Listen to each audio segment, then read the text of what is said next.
We are the wealthiest country in the history of the world, but the vast majority of the people are not enjoying that wealth. And they're working longer hours for low wages in my state of Vermont, and I'm sure it's true here as well. We got people not working one job, two jobs, three jobs to cobble together an income and some health care.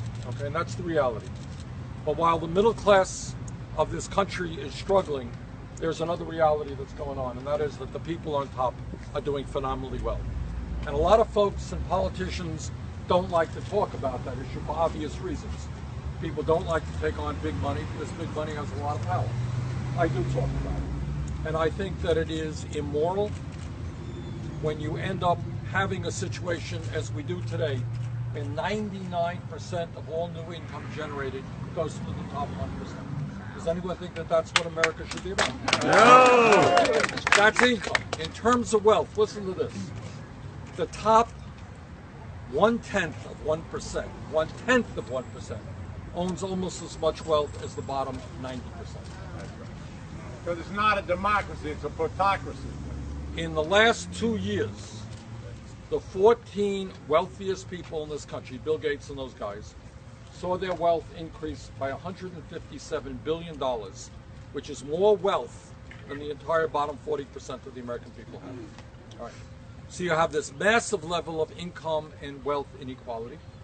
And then on top of that, you now have, you all familiar with Citizens United Supreme Court decision? All right, so what that's about is the Supreme Court said to the billionaires, you own the economy, now you can own the political system. That's right.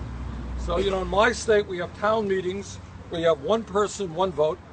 But right now what's going on is the Koch brothers and other billionaires can spend an unlimited amount of money.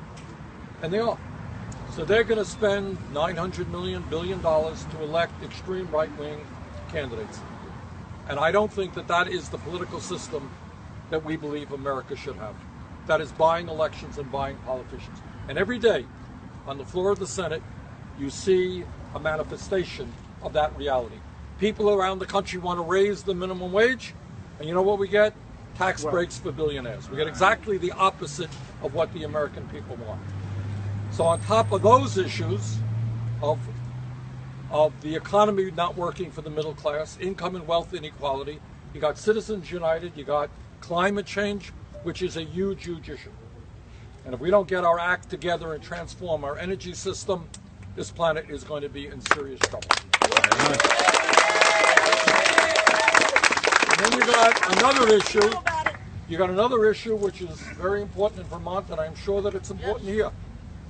In a competitive global economy, we want our young people to get the best education possible. Is that right? Yeah. Okay. And right now we're putting up impediments to them getting an education. So you got hundreds of thousands of young people can't afford to go to college, and you got millions of others who are graduating deeply in debt. Does anybody here know how much it costs to go to college in Germany? Zero. Zero.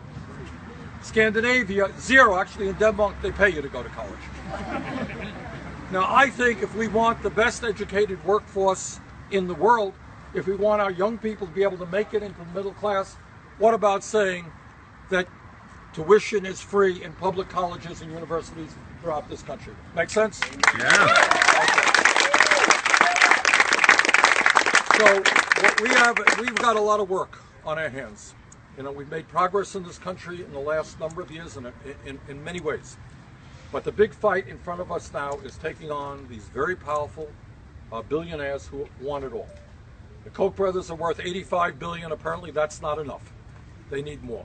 And they're willing to step on people to get that. So our job is to organize, to educate, and to fight back. So I thank you all very much for being here, and I apologize.